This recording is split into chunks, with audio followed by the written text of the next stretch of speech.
Hello and good morning all dear student. इसके पहले वाले वीडियो में मैंने आप लोगों को द पुर्तगीज, द डच और द फ्रेंच के बारे में बताया था डिटेल में। अब इंग्लिश के बारे में आप लोगों को थोड़ा डिटेल में बता दे रहे हैं कि ब्रिटिश जो आए थे वो 31 दिसंबर 1600 में आए थे ब्रिटिश, और इन्होंने ईस्ट इंडिया कंपनी जो इस्टेब्लिश की थी, ठीक है ना। और किसके कहने पे? एलिजाबेथ, जो क्वीन एलिजाबेथ थी ब्रिटेन की, उनके कहने पे, ठीक है ना। उन्होंने एक चार्टर पास किया था।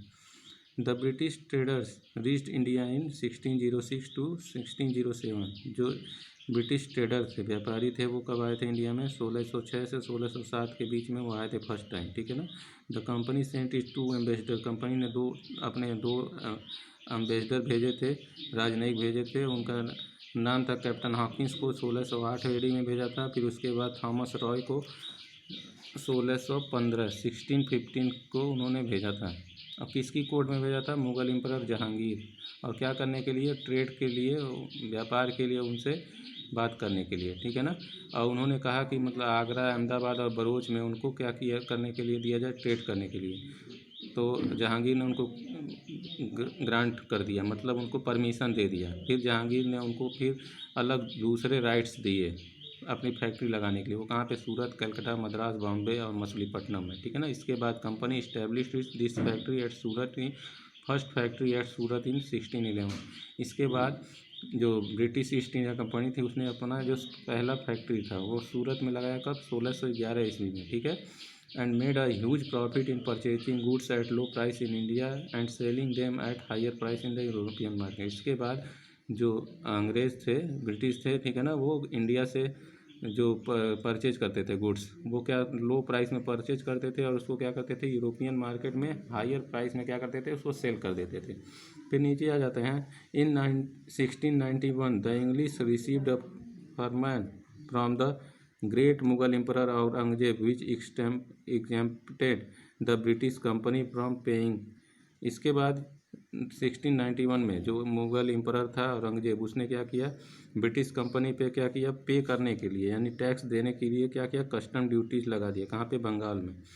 Letter in 1717 another Mughal emperor Farrukhsiyar granted a farman extending the privilege to the British in Gujarat and Deccan. इसके बाद एक और मुगल एम्परर था फर्रुखसियार, उसने क्या किया? अंग्रेज़ों को ग्रांट किया, क्या परमिशन दिया कि आप हरमन एक्सटेंड या privilege to the British in Gujarat and Deccan. Gujarat और डेक्कन का जो प्लेट्यू था वहाँ पे भी उसने क्या किया? इन सब पे टैक्स देने के लिए बोला।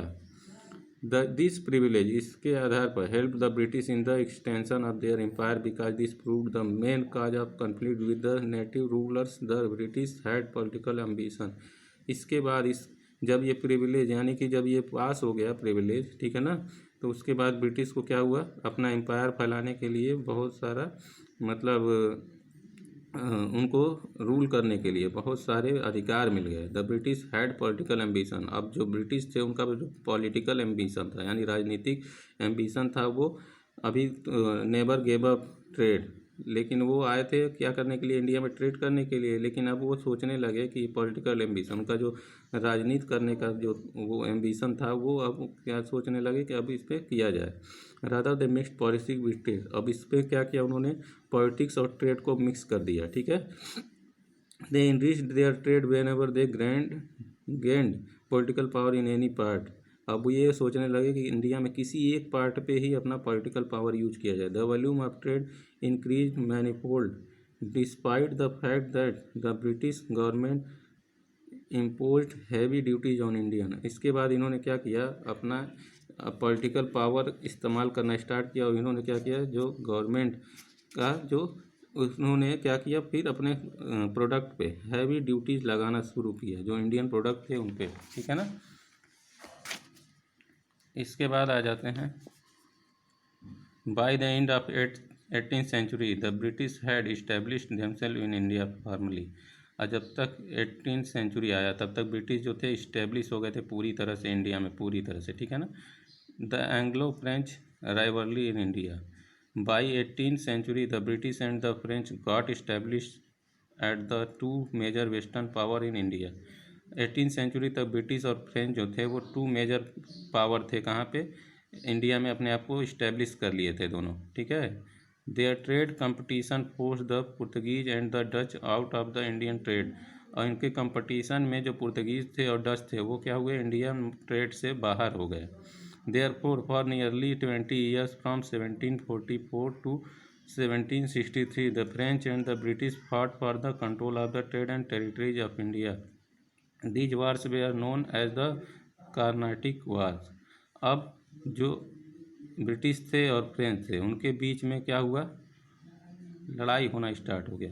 इसलिए, और ये लड़ाई कब तक चली, 20 सालों तक चली, ठीक है ना। ये दोनों आपस में लड़ते रहे, किस लिए, कि वो अपना ट्रेड और टेरिटरीज ऑफ इंडिया पे कंट्रोल करने के लिए। इसका जो वार हुआ उसका नाम था कार्नाटिक वार्स, ठीक है ना। अब जो फर्स्ट कार्नाटिक वार हुआ था वो 1746 टू 1748 तक। इसके बारे में नेक्स्ट वीडियो में, ठीक है। अब आप लोग इस चैप्टर को रीड करते रहिए। Thank you.